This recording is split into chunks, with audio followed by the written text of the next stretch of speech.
Bem-vindos. Aqui é o Léo, do canal Recanto das Histórias, com mais uma nova história para vocês. Na véspera do aniversário de casamento, o marido preparou um fim de semana romântico em um chalé no meio da floresta. Mas a mãe dela desconfiou de alguma coisa e fez um único pedido: troque as chaves às escondidas. Ela obedeceu, sem imaginar que aquela decisão salvaria sua vida. Antes de começarmos, conte nos comentários de onde você está nos assistindo. Amamos saber. Clara, você está me ouvindo mesmo ou já viajou de novo? A voz de Dona Neuza saiu firme do outro lado da linha. Estou ouvindo, mãe, juro. Clara equilibrou o celular entre o ombro e a orelha enquanto fatiava os champignons. Foi um dia puxado na clínica. Fechamento de trimestre, você sabe como é. Passei o dia inteiro conciliando conta. Meus olhos ainda ardem de tanto olhar para a tela. Imagino, filha, a mãe suspirou. Mas não desconversa. Amanhã faz 15 anos que você casou com o Rogério. Bodas de cristal. Você preparou alguma coisa? Ou ele vai se safar de novo com um buquê de posto e a desculpa de sempre, que está cansado? Clara sorriu de lado, um sorriso meio triste, e jogou os cogumelos na frigideira quente. A cozinha se encheu na mesma hora daquele cheiro bom de comida de casa. No rádio, ao fundo, o locutor lia o boletim com voz arrastada. A Defesa Civil havia emitido alerta para o fim de semana. Rajadas de vento, temporais e queda brusca de temperatura, com recomendação expressa para que ninguém pegasse estrada rumo ao interior. Mãe, por que a senhora fala assim dele? Clara abaixou o fogo. O Rogério trabalha demais. A empresa de esquadrias está numa fase difícil, a concorrência engoliu o mercado. Eu não espero nada demais. A gente fica em casa, eu faço aquela torta de cereja que ele adora, asso uma carne. O que importa é estar junto. Junto como, minha filha? Dona Neuza bufou. Você é boa demais, esse é o problema. Tem um coração de ouro e ele se aproveita. Faz meses que aquele homem anda com a cara fechada, estourando por qualquer coisa, chegando de madrugada. Virou mão de vaca até no afeto. Parece que você não é esposa dele, é colega de república. Mãe, chega. A gente já passou por tanta coisa junto. A voz de Clara mudou de textura, porque a lembrança antiga subiu sem pedir licença. Anos atrás ela havia perdido um bebê, já quase no fim da gestação. Aquilo desmontou o mundo dela, e os médicos foram cruéis na sentença. As chances de engravidar de novo eram praticamente nenhuma. Rogério ficou ao lado dela naquela época, do jeito dele, mas a tragédia deixou entre os dois uma sombra que nunca mais saiu. Tá bom, não vou mexer nessa ferida. A mãe amoleceu. Passo aí hoje à noite para deixar o presente. E vou só por você. Clara desligou e quase no mesmo instante a fechadura estalou. Ela olhou o relógio da parede sem entender. Rogério tinha chegado 2 horas antes do normal. Rô, por que tão cedo? Aconteceu alguma coisa? Clara secou as mãos no avental e foi até o corredor. Numa das mãos, ele trazia um buquê enorme de rosas cor-de-rosa. Na outra, uma caixa bonita, daquelas confeitarias caras do centro. O rosto, que andava sempre tenso e cansado, estava iluminado por um sorriso que ela quase não reconhecia mais. Não aconteceu nada de ruim, ou melhor, aconteceu o que já devia ter acontecido faz tempo. Ele deu um passo e estendeu as flores. Feliz aniversário de casamento, amor. Clara soltou um som de surpresa ao receber o buquê pesado e perfumado. Os olhos encheram na mesma hora. Oh, que lindas! Mas é só amanhã. Eu sei. Ele largou a caixa no aparador, tirou o casaco e a abraçou pelos ombros com uma delicadeza esquecida. Clara, me escuta. Eu sei que ando insuportável. A empresa, os pedidos atrasados, essa correria toda. Eu esqueci da gente. E resolvi consertar isso. Nós dois estamos precisando respirar. Respirar? Ela ergueu a cabeça, sem entender. E o seu trabalho? E a clínica? Tirei folga. Rogério enfiou a mão no bolso interno do paletó e puxou um envelope grosso, com detalhes dourados. Abre. Dentro havia um voucher para a pousada Serra Verde, uma daquelas hospedagens caras encravadas na mata, com um lago logo abaixo da encosta. Oh, isso é caríssimo! Ela ergueu os olhos brilhando, quase chorando de felicidade. Por um instante, teve a impressão de que o marido finalmente tinha se lembrado, do tanto que os dois se amaram um dia. Para você, eu não economizo, disse ele seguro. Reservei um chalé só nosso, o mais afastado de todos. Longe da cidade, longe de problema. Só eu e você. A gente começa de novo. Arruma as malas que a gente sai amanhã cedo.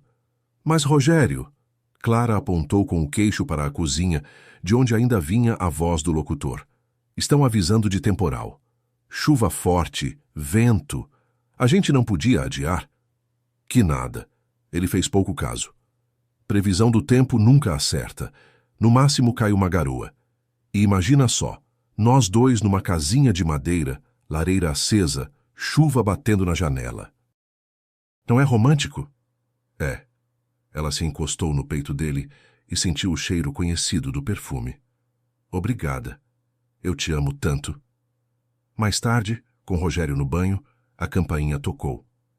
Dona Neuza entregou um jogo de lençóis bonito, mas o olhar dela estava longe de ser festivo. Entra, mãe, vem para a cozinha, o café está passado. O Rogério me fez uma surpresa. Você não vai acreditar. Clara falava rápido, pegando as xícaras.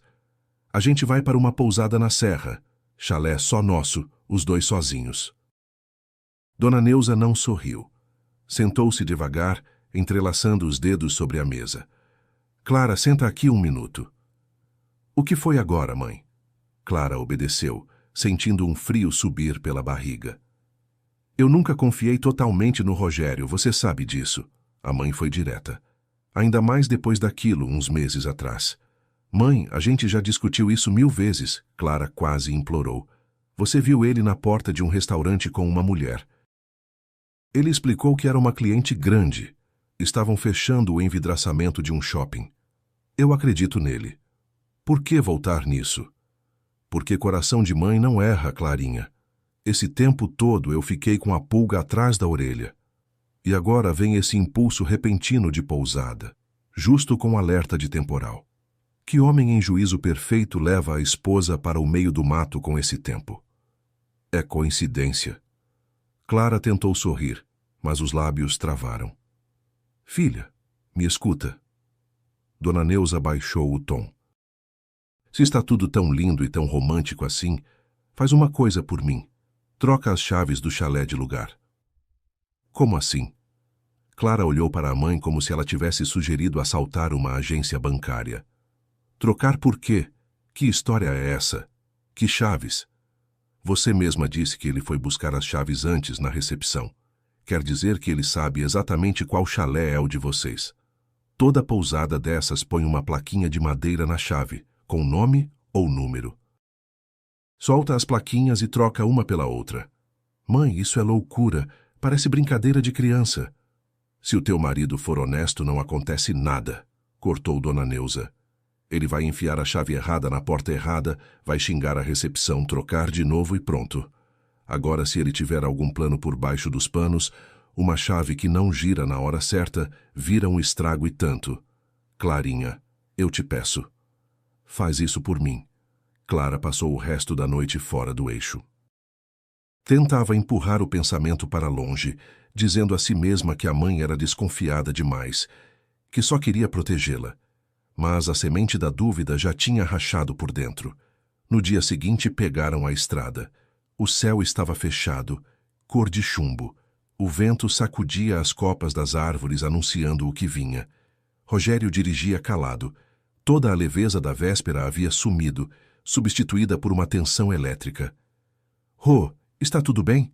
Clara arriscou. Tudo ótimo. Só a pista que está péssima, respondeu ele sem virar o rosto. Quando chegaram, uma chuva fina e gelada já começava a cair. A pousada era realmente bonita. Chalés de madeira escondidos entre as árvores, trilhas de pedra descendo até o lago. Rogério parou o carro perto da recepção e tirou do bolso um molho com 2 chaves, cada uma com sua plaquinha de madeira. Vamos? O sorriso saiu forçado. O nosso é o Beira-Lago. Clara olhou o molho. Numa plaquinha estava gravado Beira Lago. Na outra, Mata Encantada. Ele pegou as malas e desceu com passo firme pela trilha do lago. Rogério, espera. Ela parou. Por que a gente tem chave de 2 chalés diferentes? A outra é dos meus sócios. Chegam amanhã.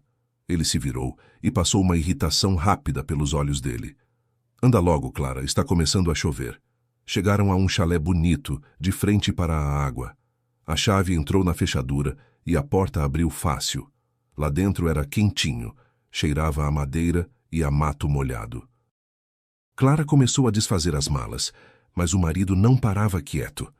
Olhava o celular a cada 2 minutos, andava de um lado para o outro, mordia o canto do lábio. Rô, que tal acender a lareira?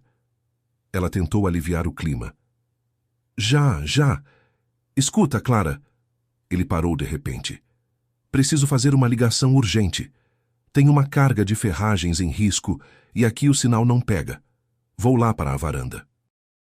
Sem esperar resposta, vestiu o casaco e saiu, deixando o molho de chaves em cima do aparador da entrada. Clara ficou sozinha, e a voz da mãe voltou nítida na cabeça dela. Se está tudo tão lindo e tão romântico, troca as plaquinhas. Ela se aproximou do aparador. As mãos tremiam e entregavam tudo. Nem ela entendia por que estava fazendo aquilo. Desconfiança nunca foi o feitio dela. Passou a vida tentando salvar o casamento, não derrubá-lo com suspeita. Mas alguma coisa no comportamento de Rogério não fechava. A segurança com que a levou para o chalé sem sequer conferir a chave, o nervosismo, as ligações repentinas.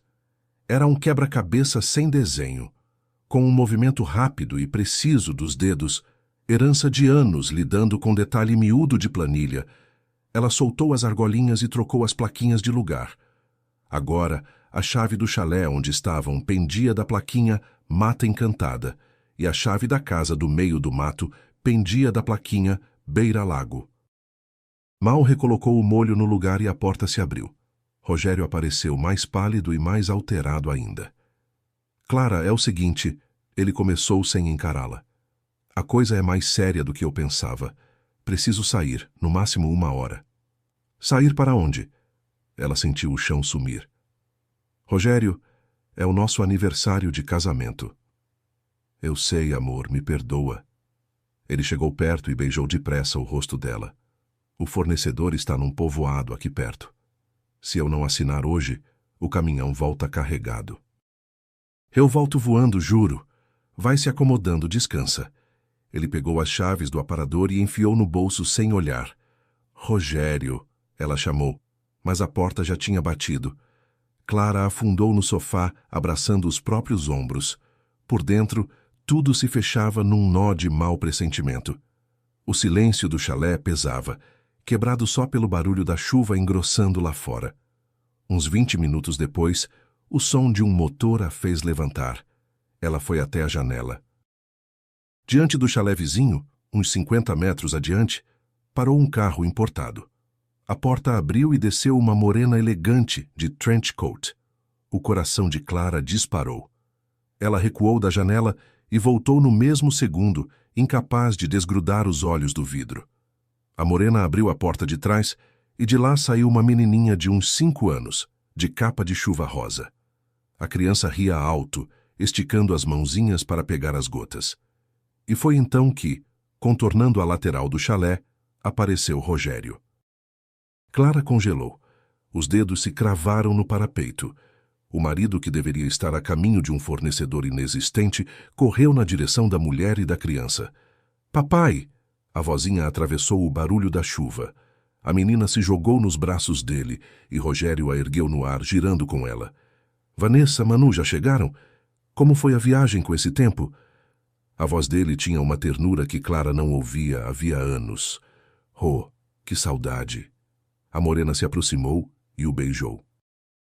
Clara encostou as costas na parede e tapou a boca com a mão para não gritar. 15 anos de casamento. 15 anos de esperança, de tentativa, de engolir a frieza dele e chamar aquilo de amor. E ele tinha construído outra vida com uma facilidade obscena. Não era só uma amante, era uma família inteira.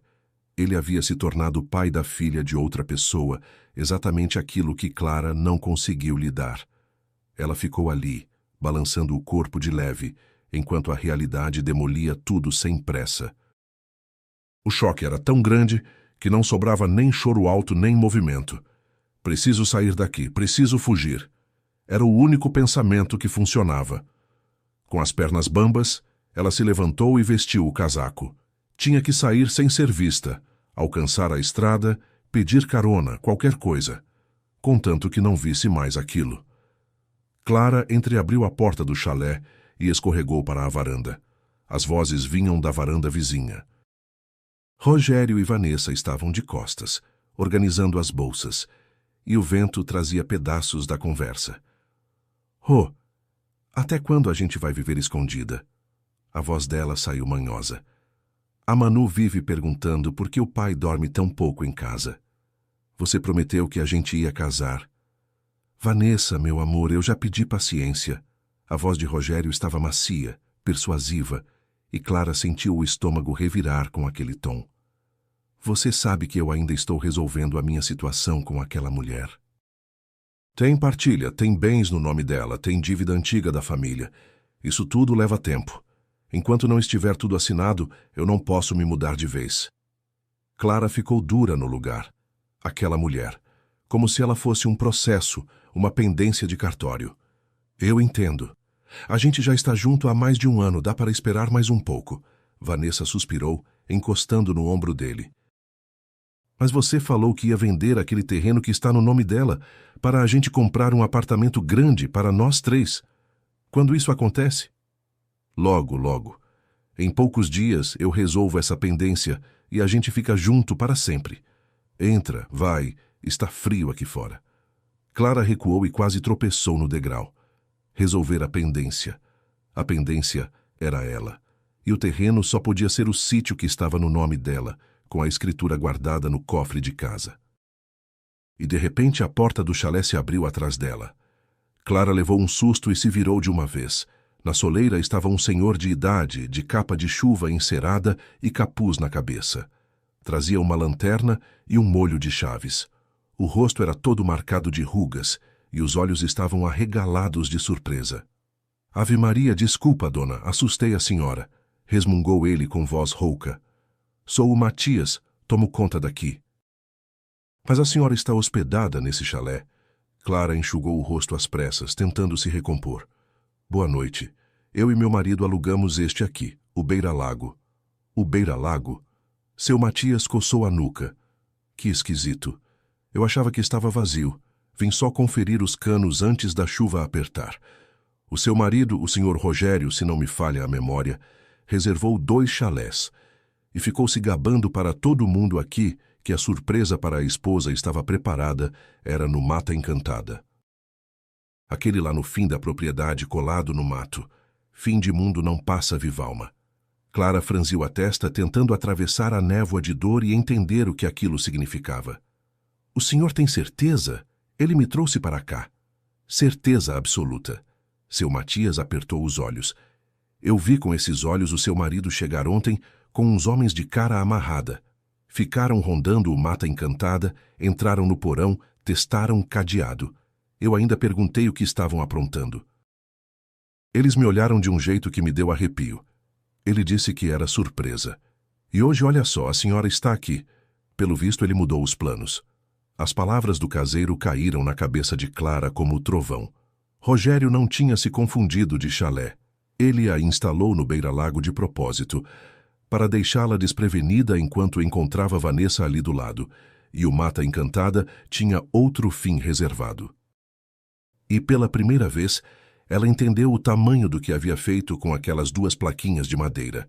Rogério tinha saído dali com um molho no bolso, sem conferir nada, certo de que a chave marcada Mata Encantada abriria a casa do fundo do terreno, onde os homens o esperavam. Ela não abriria.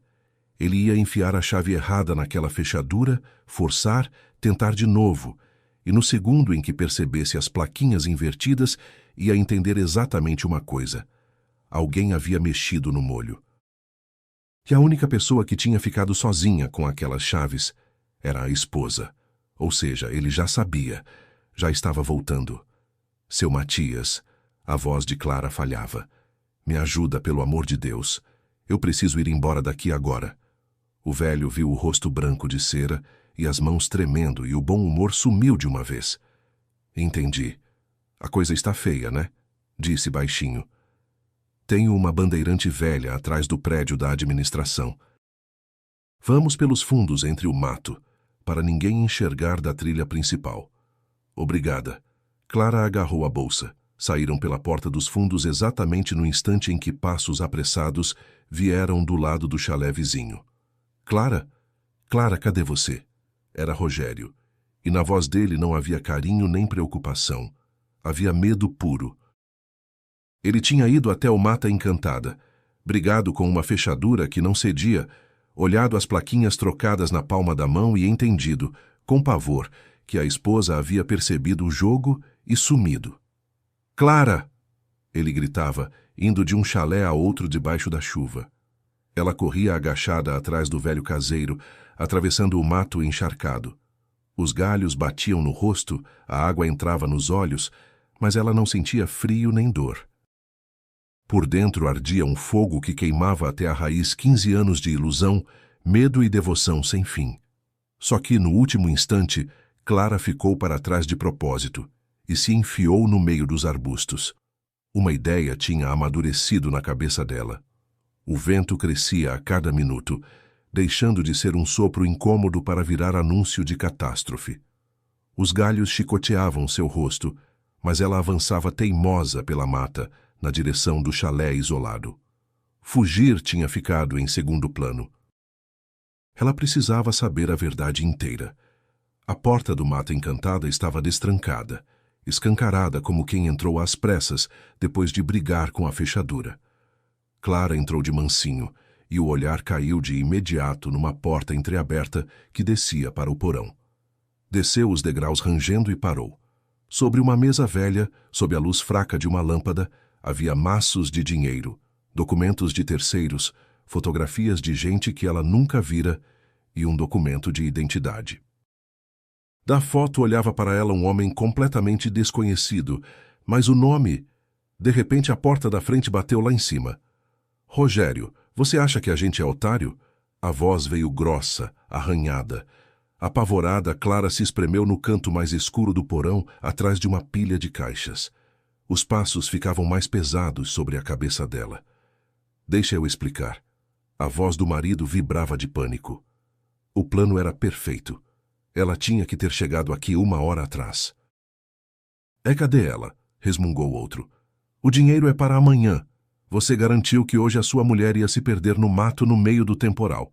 Acidente redondinho. A gente pegava o seguro de vida e o apartamento para abater a sua dívida. Ela sumiu. Fugiu. Rogério desabou.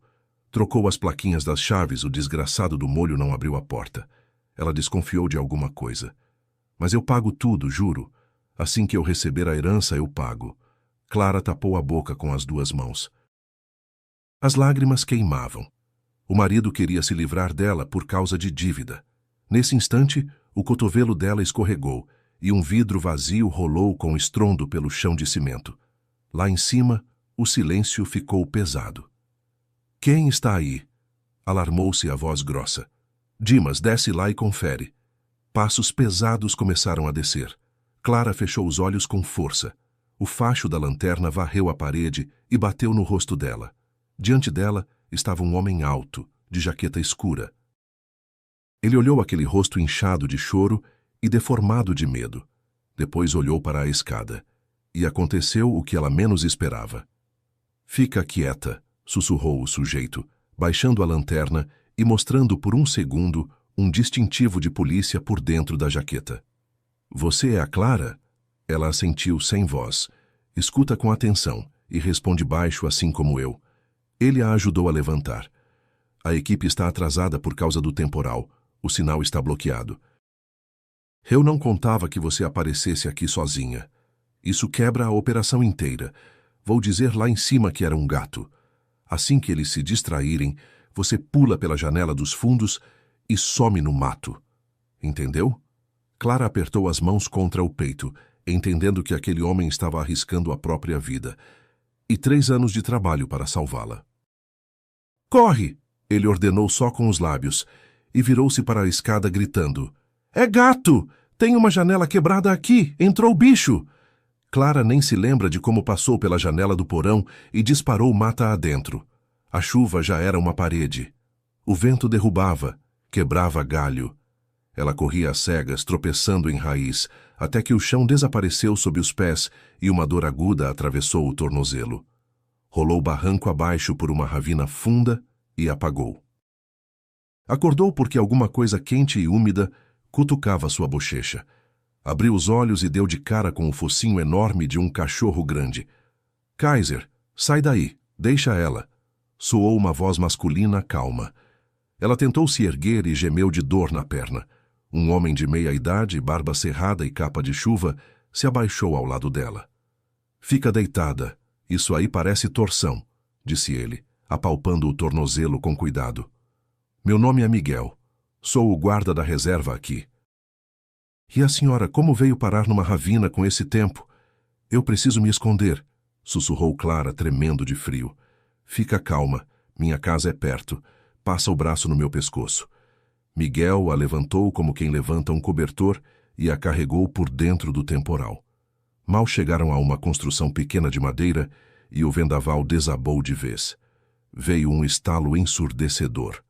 O teto cedeu sobre eles e uma árvore inteira atravessou a cobertura bem em cima da cozinha.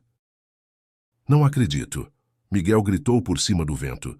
"Aqui não dá mais, o telhado vem abaixo." "Kaiser, comigo!" Clara segura firme. Saíram de novo na chuva. Miguel a carregou por quase meia hora até chegarem a um casebre baixo, de caçador antigo.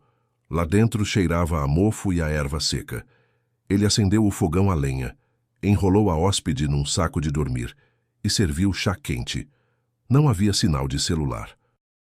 As estradas, segundo ele, tinham virado lama, e os dois estavam ilhados por pelo menos 2 ou 3 dias. A consciência daquele isolamento caiu sobre ela com um peso quase físico. As primeiras horas se arrastaram de forma torturante, embaladas pelo tamborilar monótono e impiedoso da chuva no telhado velho. O fogo estalava baixinho no fogão, jogando sombras estranhas nas paredes de madeira escura. E naqueles vultos, a cabeça exausta de Clara insistia em desenhar perseguidores. Miguel percebeu o estado dela e não fez perguntas. Só mantinha o calor da casa. Jogava lenha seca no fogo e ficava atento ao lado de fora. Aos poucos, a tempestade lá fora foi se misturando à tormenta gelada dentro dela, onde o medo de morrer se confundia com a amargura sufocante de ter sido traída por inteiro. O tempo perdeu o compasso ali no meio do mato, virou uma única noite grossa e sem fim. Presa entre 4 paredes, sozinha com os cacos da própria ilusão, Clara não tinha para onde correr dos próprios pensamentos, que agora machucavam mais do que qualquer palavra. Aqueles 3 dias foram uma provação de verdade. Ela quase não dormia. Ficava sentada perto da janela, olhando a tela do celular que morria devagar, relendo mensagens antigas do marido. "Amor, passa no mercado e traz pão. Chego tarde. Beijo." "Sarge, para de se torturar", Miguel falou baixo na 3ª noite, colocando na frente dela um prato de comida quente. "Você não come uma migalha há 3 dias. O que ele fez com você?" Clara ergueu os olhos vazios de tanto chorar. "Ele queria tirar a minha vida por dinheiro. 15 anos de casamento e eu não enxergava que dormia ao lado de um monstro. Como eu fui burra." "Você não foi burra. Você amou e confiou." Ele sentou-se de frente. Kaiser se aproximou e deitou a cabeçorra no colo dela. "Canalice sempre vem por baixo, ninguém vê chegar. O que importa é que você está viva." Clara sorriu com tristeza e esticou a mão para a prateleira, atrás de um guardanapo, e esbarrou num livro velho. De dentro dele, caiu uma fotografia em preto e branco. Ela ficou paralisada. Na imagem havia uma moça jovem rindo à beira de um rio. "De onde saiu isso?" Soltou ela sem acreditar. "Essa é a minha mãe. Essa é a Neuza." Miguel olhou a foto, Depois olhou para Clara. Sua mãe? Não é possível. Essa foto era do meu pai. Ele vivia olhando para ela. Clara apertou a foto contra o peito. Meu pai contava uma história. Miguel falou devagar, puxando a memória. Quando era jovem, ele salvou uma moça que estava se afogando num rio. Ela estava grávida, ele tirou ela da água. Se falaram por um tempo e ele acabou se apaixonando feito louco. Foi o primeiro amor dele. Só que ela já era casada com o outro. Então quer dizer que ele salvou a sua mãe. E salvou você também. Clara olhava o perfil dele. Os mesmos olhos, o mesmo desenho de queixo que a mãe tinha. Seria possível que fossem irmãos por parte de pai? E aquele pensamento, estranhamente, deu a ela uma sensação de chão, como se, afinal, ela não estivesse mais sozinha no mundo. Enquanto isso, na capital, Rogério andava de um lado para o outro do apartamento alugado como bicho em jaula. O plano tinha ido por água abaixo. Os credores não paravam de ligar. E ainda por cima, Vanessa estava plantada no meio da sala, de braços cruzados. Então você continua casado? A voz dela tremia de raiva. Esse tempo todo você me jurou que era só assinar papel, que estava tudo praticamente resolvido. E uma amiga minha viu vocês dois juntos na porta da clínica semana passada. Vanessa, me escuta. Rogério tentou pegar as mãos dela, mas ela recuou com nojo. A Clara é doente, tem problema psiquiátrico. A gente se separou faz tempo, mas ela me persegue, não assina nada e ameaça se matar. Eu escondi isso de você para proteger você e a Manu desse inferno. Você está mentindo. Vanessa atirou nele as chaves do apartamento. Achou que eu não ia entender para que você me queria? Você quer a minha parte na construtora do meu pai. A Manu nem é sua filha. Você usou a gente. Acabou. A porta bateu e o silêncio ficou. Foi rompido pouco depois por mais uma ligação de credor. Rogério recusou a chamada em pânico. Na televisão, uma notícia urgente. Durante uma operação policial numa área de mata no interior, um agente infiltrado havia desaparecido. Rogério empalideceu. O cerco fechava. No quarto dia, a chuva passou. Miguel levou Clara até a rodoviária mais próxima e a colocou no ônibus. Eu vou te achar, prometeu ele, apertando-a num abraço. Você não está mais sozinha, maninha. Quando Clara abriu a porta do seu apartamento, o marido estava esperando na entrada. Parecia acabado, mas se esforçou para fingir preocupação. Clara, meu Deus, onde você estava? Ele veio na direção dela. Eu quase enlouqueci. Botei a polícia inteira atrás de você. Não encosta em mim. Ela respondeu num tom de gelo, desviando dele. Junta as suas coisas e sai do meu apartamento. Senão eu conto para essa mesma polícia tudo o que eu ouvi naquele porão. Rogério ficou branco como papel. Quando a porta se fechou atrás dele com um baque surdo, Clara escorregou pela parede, sentindo os joelhos falharem. O silêncio do apartamento vazio ensurdecia, mas trazia junto uma sensação que ela tinha esquecido: segurança. Ao pôr o traidor para fora, ela acreditou sinceramente ter retomado o controle e virado a página mais medonha da própria vida. O resto da noite passou num sono raso e agitado, mas amanhã trouxe uma esperança tímida de que tudo, aos poucos, se ajeitaria. Clara se arrumou com capricho e foi para a clínica, agarrada à rotina como quem agarra uma boia. Parecia que o pior tinha passado e que agora vinha só a recuperação, longa, porém tranquila. Na manhã seguinte, na clínica particular onde ela trabalhava, apareceram policiais. Clara, venha à minha sala. A diretora falou seco, sem olhar nos olhos dela. Sobre a mesa havia uma pilha de papéis. Doutora Eleonora, o que está acontecendo? Clara perguntou, sentindo as mãos formigarem. Descobrimos que passaram pela nossa contabilidade notas frias de valores altíssimos. A diretora apertou os lábios. E todas assinadas com o seu certificado digital. Mas eu não fiz isso. É um erro. Clara quase gritou. Erro ou não, quem vai decidir isso é a investigação, cortou a médica. Você comprometeu a reputação desta clínica. Escreve o seu pedido de demissão agora e agradeça por eu não chamar esses homens aqui dentro neste momento.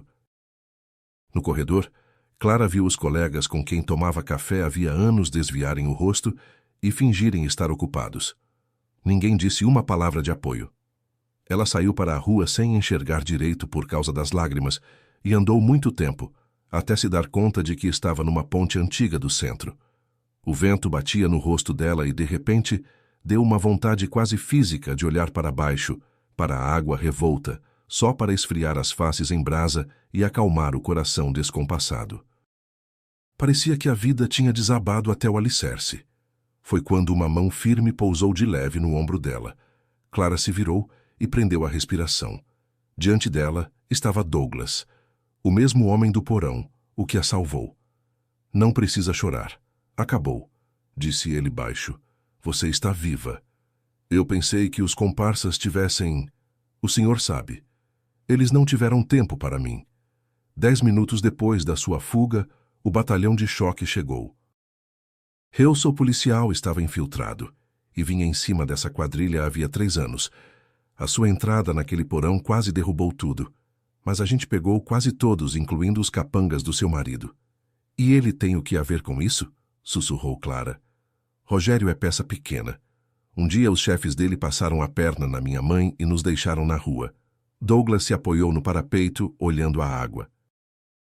Mas quer saber o pior dessa história toda? Quem montou as falcatruas do seu marido não foi bandido profissional. Foi quem, então?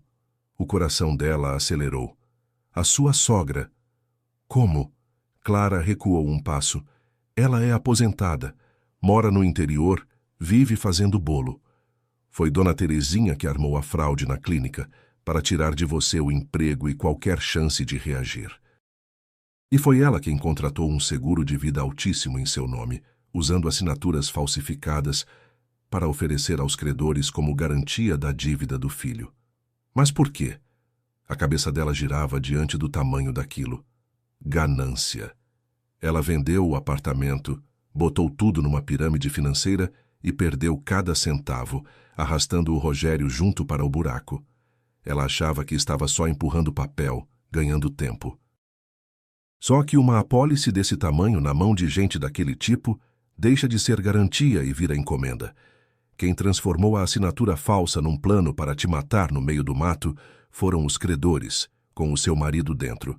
Clara fechou os olhos e ofereceu o rosto ao vento frio. Já não tinha medo nem lágrima. Tinha uma clareza cortante. Abriu os olhos e encarou o policial. O que eu preciso fazer para que eles paguem por tudo? Perguntou, firme. Douglas sorriu. Ir comigo até a delegacia. Está pronta para depor? Como nunca estive na vida, respondeu ela, e pela primeira vez em semanas respirou fundo e livre. O vento frio bagunçava seu cabelo quando ela saiu do prédio da polícia. Sentou-se num banco e tentou segurar o tremor das mãos. A adrenalina que a manteve de pé aqueles dias começava a baixar, deixando cansaço e vazio. Clara respirou fundo, olhando as próprias mãos entrelaçadas.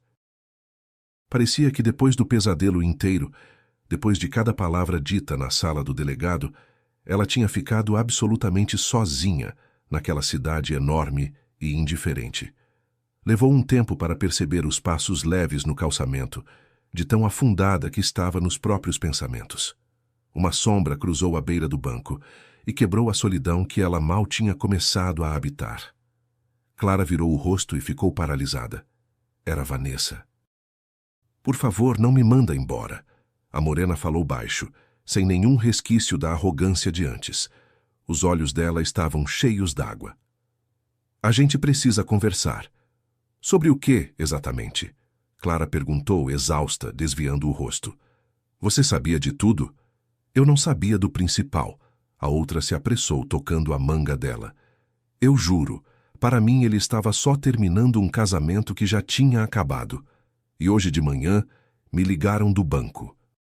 Descobri que aquele canalha tentou levantar empréstimos altíssimos, dando como garantia a minha parte na empresa do meu pai.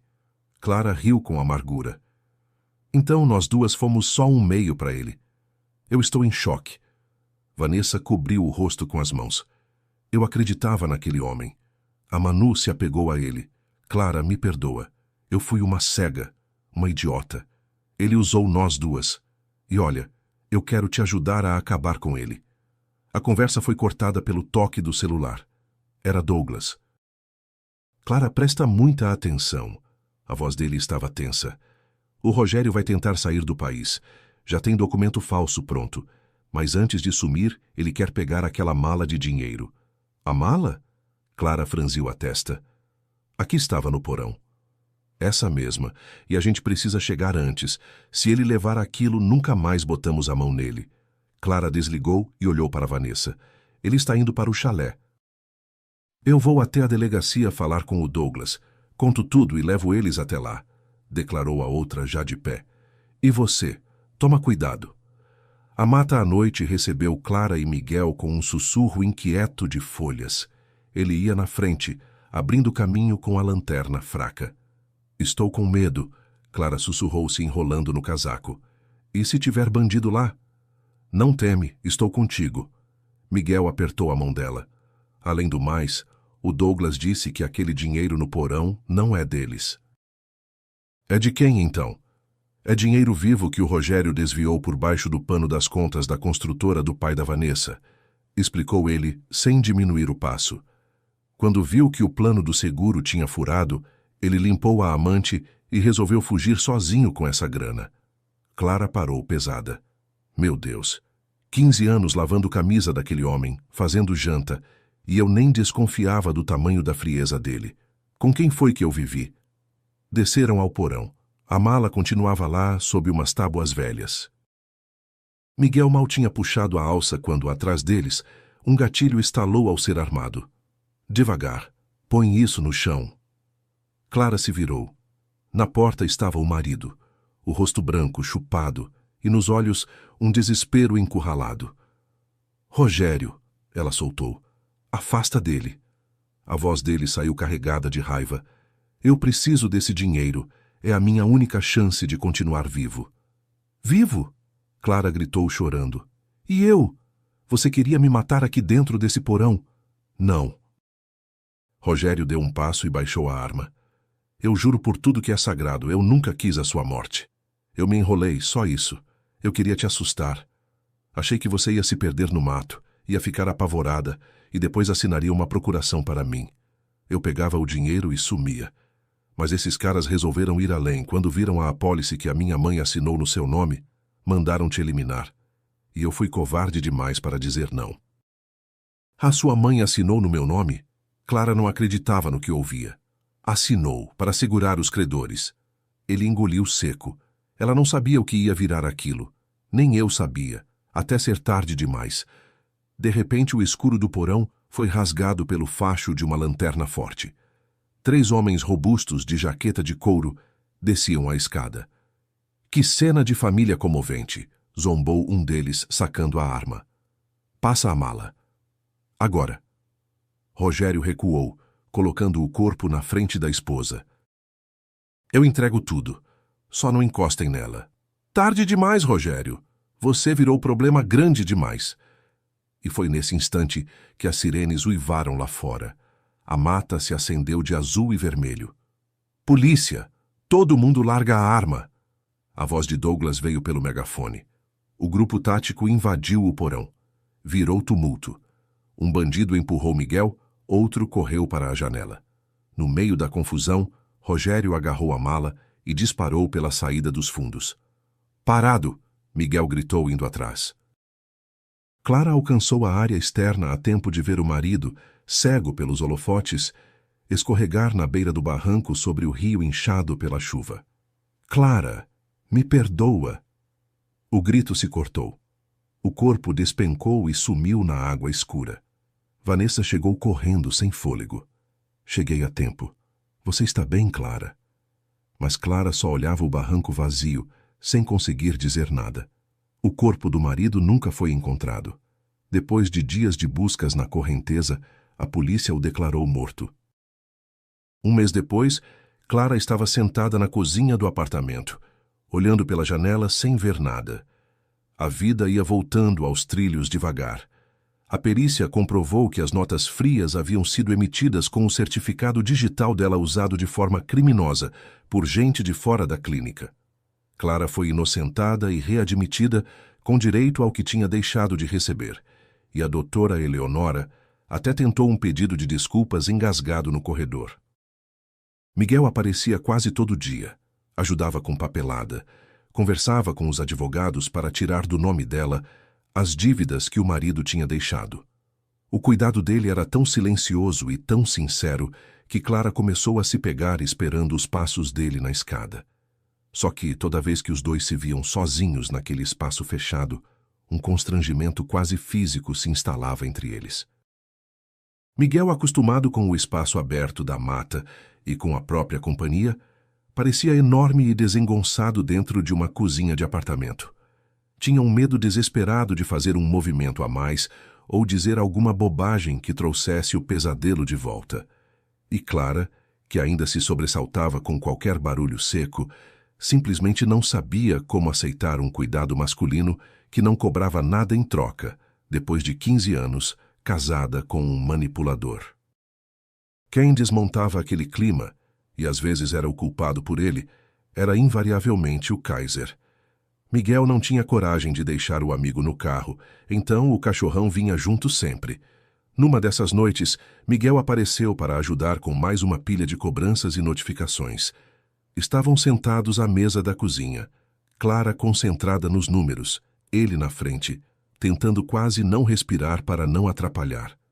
Dava para cortar a tensão com faca. Kaiser, entediado com aquele silêncio sem graça de gente grande, resolveu tomar a situação nas próprias patas.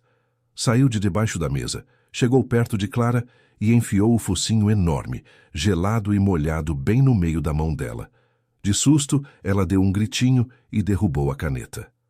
A caneta rolou pela mesa, e os dois se esticaram ao mesmo tempo para pegar. Os dedos se encostaram. Foi um toque rápido, sem intenção nenhuma, mas os dois sentiram como se fosse choque. Miguel puxou a mão de volta num tranco, corando por baixo da barba, e no movimento acabou derrubando a xícara de café frio. A xícara balançou e virou justo em cima do extrato bancário recém-impresso. Ai, desculpa, que urso desastrado que eu sou. Ele se levantou num pulo, quase derrubando a cadeira, e começou a revirar os bolsos atrás de um lenço. Está tudo bem, Miguel, relaxa, é só papel. Clara já secava a poça com guardanapo.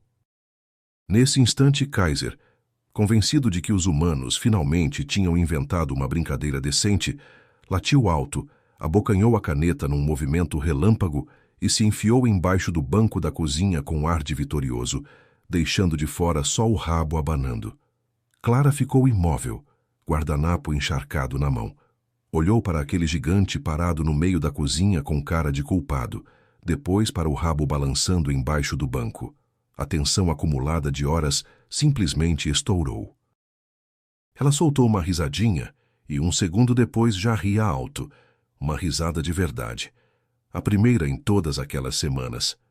Quando o café foi enxugado e a caneta finalmente arrancada do cachorro satisfeito, Miguel, ainda meio sem jeito, falou baixo enquanto coçava o pescoço do Kaiser. Desculpa a gente, Clara. Nós dois não temos muito traquejo de cidade. Se estamos atrapalhando, é só falar. Eu levo os documentos e estudo tudo no carro mesmo. Clara olhou para aquelas mãos grandes, ao lado das quais ela se sentia inteiramente segura, depois para os olhos espertos do cachorro e respondeu com doçura. Não fala bobagem. Sem vocês dois, este apartamento fica escuro e silencioso demais. Então venham sempre, os dois. Alguns dias depois, a porta se abriu de novo e Miguel entrou carregando sacolas de compras. Oi. Ele sorriu, largando tudo na mesa. Estive com o delegado. Prenderam quase todos. Falta um comparsa. Mas tem outra notícia. Qual? Clara serviu o café dele. O Douglas desenterrou o processo da dona Terezinha. Descobriram que foi ela quem vendeu escondido para os concorrentes as informações sobre as falcatruas do Rogério, em troca de uma porcentagem do negócio. Ela entregou o próprio filho. Dá para acreditar? Clara deixou a xícara escapar. A porcelana estourou no piso. Como é que uma mãe faz isso? Sussurrou ela, sentando-se de novo. Ele não é filho de sangue dela. Miguel falou baixo, puxando uma cadeira e segurando as mãos de Clara. O Douglas achou os arquivos. O Rogério foi adotado, veio de um abrigo. Dona Terezinha não podia ter filhos. E tem coisa pior. Nesse abrigo ficou o irmão dele. O Rogério é gêmeo, mas ela separou os dois. Levou só um, o que parecia mais forte.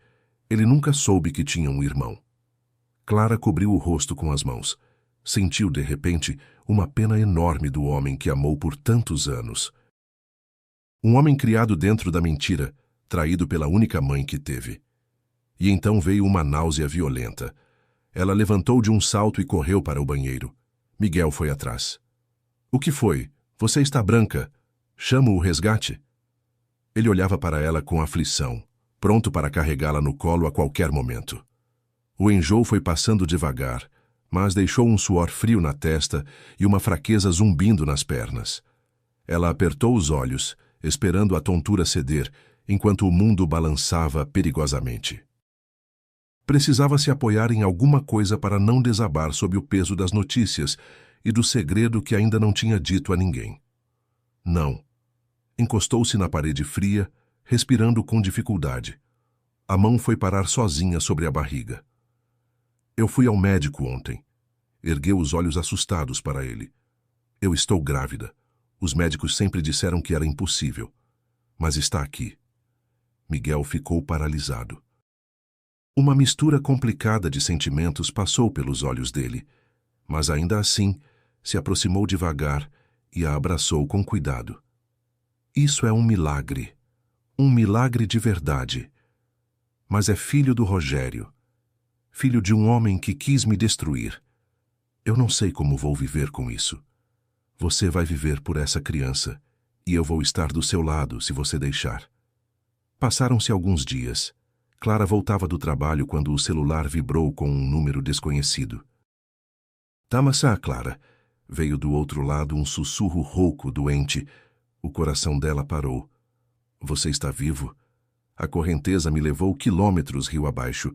Uns pescadores me tiraram da água num remanso, quase morto, e me deixaram numa casa velha até eu conseguir levantar. Ele respirava com dificuldade. Estou naquele casebre abandonado do outro lado do lago. Estou ferido, a coisa infeccionou. Eu te imploro, me ajuda. Não tem mais ninguém. Clara podia ter desligado.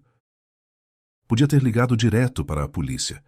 Mas lembrou que aquele homem era o pai do filho que ela carregava, um órfão traído pela própria mãe adotiva. E 1 hora depois, ela e Miguel atravessavam o mato fechado até o casebre meio caído. Rogério estava no chão sujo, pálido, com um ferimento fundo no flanco. Você veio? Ele tentou sorrir ao vê-la. E eu não acreditava. Clara pegou o celular em silêncio e chamou a ambulância. Depois, a polícia. Miguel a observava com admiração.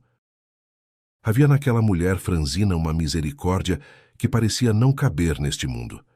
No hospital, assim que voltou a si, Rogério pediu para falar com o delegado. Eu conto tudo, disse a Douglas quando ele entrou no quarto. Todos os esquemas, todos os envolvidos. Eu estou cansado de viver de mentira. Mas um dos criminosos, justamente o que escapou na operação, não tinha nenhuma intenção de se entregar. No celular de Clara começaram a pipocar mensagens. Seu marido abriu a boca e quem vai pagar é você. Clara se viu de novo no meio do medo. A campainha tocou sem aviso. Na porta estava Vanessa. Clara recuou por instinto, ainda entorpecida pelas ameaças e pela espera inconsciente do próximo golpe. No rosto da antiga rival, porém, não sobrava nada da soberba de antes. Nos olhos dela havia só seriedade e uma preocupação contida. Nas mãos apertava uma pasta pesada. Percebendo o susto, a visitante fez um gesto de compreensão e entrou sem rodeios, deixando claro que vinha em paz. Fiquei sabendo que estão te ameaçando. Vanessa foi direto até a sala e pousou a pasta na mesa. Aqui está tudo que prova que os empréstimos no seu nome foram feitos de forma ilegal. O esquema do Rogério, os comparsas dele, tudo documentado. Meus advogados já conferiram. Isso limpa o seu nome. Por que você está fazendo isso?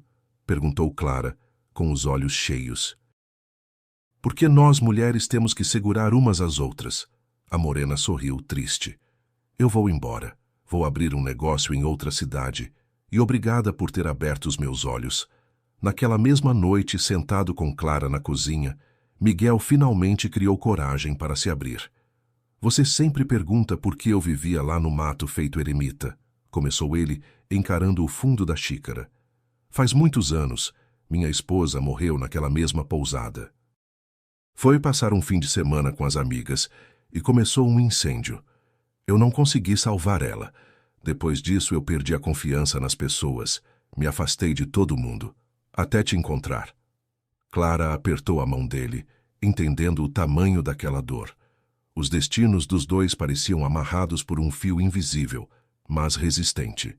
O desfecho veio de repente. O criminoso, foragido, percebeu que a polícia estava colada nos calcanhares dele. Decidiu se vingar. Invadiu a casa de Dona Terezinha, no interior, e a fez refém, exigindo que o filho dela voltasse atrás no depoimento. Quando Clara soube, fez questão de acompanhar os policiais. Mas ela forjou a sua assinatura e te empurrou para o buraco. Douglas tentou dissuadi-la. Ela é uma senhora de idade e é a mãe adotiva do Rogério. Eu não consigo ficar em casa esperando. A operação de resgate aconteceu naquela mesma mata amaldiçoada, para onde o criminoso arrastou Dona Terezinha. A polícia cercou a área. Ele recuava na direção do rio, usando a idosa em prantos como escudo. E foi então que Rogério surgiu por entre as árvores. Ele tinha escapado da escolta no hospital para consertar o que pudesse. Engolindo a dor, atirou-se sobre o bandido e arrancou a arma da mão dele. Mas o tiro saiu. Rogério caiu no chão e, mesmo assim, segurou o homem até o grupo tático imobilizá-lo. Estava deitado no capim, respirando com dificuldade. Clara correu até ele. Me perdoa, ele arfou. Me perdoa por tudo. Não fala, você não pode falar. As lágrimas escorriam pelo rosto dela. Por maior monstro que ele tivesse sido, naquele instante tinha salvado uma vida. O uivo da sirene da ambulância e as ordens secas dos policiais chegavam a Clara como se atravessassem água. Ela via hipnotizada os socorristas fazerem o atendimento e o colocarem na maca. Aquele gesto desesperado e generoso do marido, que arriscou a própria vida pela mãe adotiva, queimou o que restava de ódio dentro dela, deixando só uma pena que esvaziava. Vieram semanas longas. Rogério sobreviveu, mas se recuperava devagar, na ala fechada do hospital penitenciário. Como havia prometido, colaborou com a investigação do começo ao fim, detalhando cada esquema, cada comparsa. Clara, nesse meio tempo, tentava reconstruir o que restou do seu mundo, se preparando por dentro para o que viria. Quando a investigação foi encerrada, chegou o dia da primeira audiência. Dentro daquele prédio frio e sério, Clara entendeu que os dois precisavam se olhar nos olhos uma última vez, sem plateia, e pôr um ponto final naquela história. Antes do julgamento, deram 5 minutos a sós. Rogério estava sentado atrás do vidro, magro, abatido, mas com uma serenidade estranha no olhar. Estou aliviado que acabou, disse ele. Seja feliz, você merece. Clara chorava concordando com a cabeça. Ela o tinha perdoado, mas sabia que o passado não voltava. Dias depois, Dona Terezinha bateu à porta dela. A sogra parecia miúda, quebrada, envelhecida uns 10 anos de uma vez. Clara olhou para a mulher que forjou sua assinatura e a colocou na mira de gente perigosa, e não conseguiu segurar a pergunta. Por que a senhora está aqui, solta? Por que não está respondendo junto com os outros?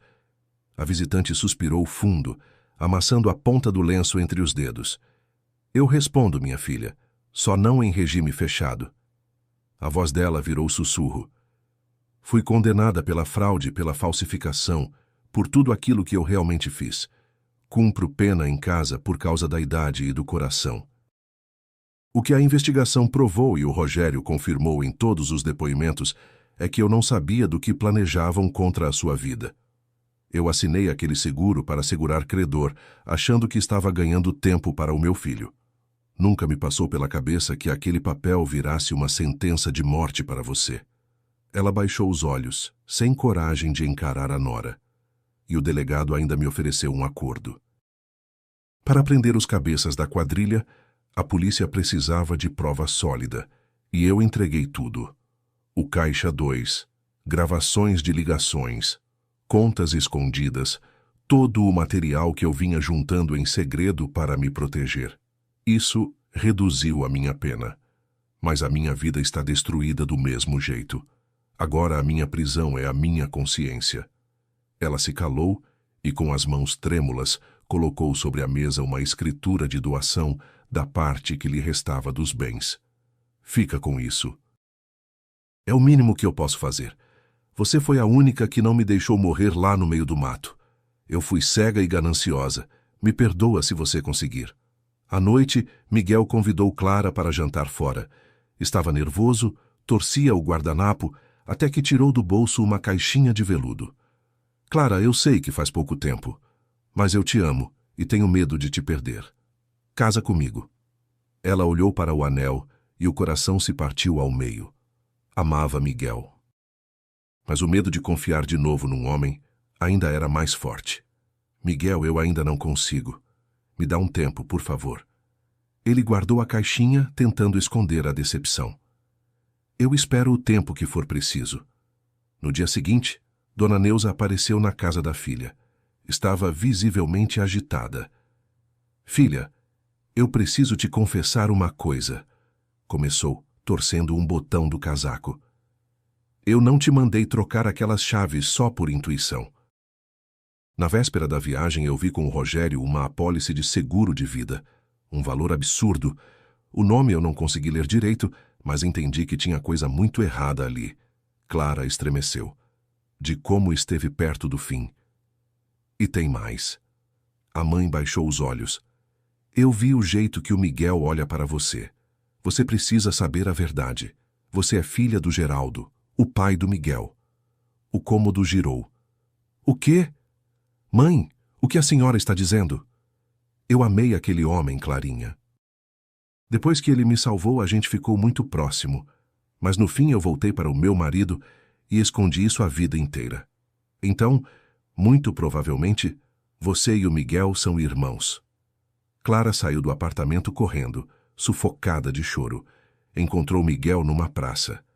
Não pode existir nada entre a gente, ela gritava entre soluços. Minha mãe confessou. O seu pai é o meu pai. Nós somos irmãos. Miguel empalideceu, olhando para ela sem reação. O mundo dele também tinha ruído num segundo. Depois daquelas palavras, os dois se separaram. Num silêncio doído, o muro da verdade recém-descoberta se ergueu entre eles e transformou a esperança de felicidade em algo proibido e insuportavelmente amargo. Pararam de se ver, incapazes de se encarar e reviver todo dia aquela piada cruel do destino. Clara se fechou, cortou contato com todo mundo, mergulhou de cabeça nos preparativos para a maternidade, a única luz que sobrou. Mas, sem Miguel e sem o sorriso tranquilo dele, o mundo perdeu a cor de vez e virou uma fila de dias iguais e sem graça. Os meses passaram como neblina. Clara deu à luz um menino saudável e forte e o chamou de Samuel. No quarto da maternidade entrou tímida Dona Terezinha, com um par minúsculo de sapatinhos nas mãos. Clarinha, a voz da ex-sogra tremia. Esse tempo todo eu tentei consertar o que fiz. Fui atrás do irmão do Rogério. Achei uma ponta de linha. E encontrei ele. Clara olhou para ela cansada. E quem é? Aquele rapaz da reserva, o Miguel. Clara ficou dura, com medo de não entender direito. A senhora disse o quê? O Geraldo adotou o menino no mesmo abrigo de onde eu tirei o Rogério, contou Dona Terezinha. O Miguel é o irmão perdido dele. Ele não é filho de sangue do Geraldo. A cabeça de Clara rodou com o tamanho daquilo. Miguel era irmão de Rogério. E não era filho biológico do pai dela. Não havia uma gota de sangue em comum entre eles. Quando Miguel chegou correndo à maternidade, avisado por Dona Terezinha, chorava, apertando Clara e o pequeno Samuel contra o peito. A gente não é irmão. Ele sussurrava, beijando o rosto dela. Meu Deus, a gente pode ficar junto. Pegou o bebê no colo com um cuidado enorme, olhou para ele com uma ternura sem fundo e o recebeu como se fosse seu. Enquanto isso, num presídio distante, Rogério recebeu uma carta. Ao abrir o papel, viu a foto de um bebê e a letra de Clara. Você teve um filho. Seja forte por ele. Rogério apertou a fotografia contra o rosto, e os ombros dele tremeram inteiros. Entendeu que tinha destruído com as próprias mãos o único milagre verdadeiro da vida dele. 5 anos se passaram. O inverno na serra cobriu tudo de neblina e geada fina, dessas que branqueiam o capim de manhã cedo. Na frente de uma casa pequena e absurdamente aconchegante, na beira da mata, o pequeno Samuel ria alto, correndo com o Kaiser, já velho, mas ainda animado. Clara estava na varanda, enrolada num xale grosso, olhando o marido com um sorriso. Miguel rachava lenha e, de vez em quando, jogava uma folha seca no filho só para ouvir a gargalhada. Ela finalmente sentia uma paz sem sobressalto. Havia pouco tempo, andando perto daquela mesma pousada onde tudo tinha começado, encontrou seu Matias. O velho caseiro contou que Rogério, solto em liberdade condicional por bom comportamento, não voltou para a capital. Foi para o norte, trabalhava em obra e vivia quieto, pagando o que devia com trabalho. Clara olhou os topos das árvores encobertos de névoa. No coração dela não havia mais raiva nem mágoa, só uma tristeza mansa pelo que passou e uma gratidão imensa pelo que ficou. Ela desceu da varanda e chegou perto de Miguel. Ele largou o machado, tirou a luva e tocou com carinho o rosto gelado dela. Obrigado por acompanhar até o final. Se você gostou da história, peço que me apoie com o botão de curtir. Para você é um clique, mas para mim faz toda a diferença. Muito obrigado desde já.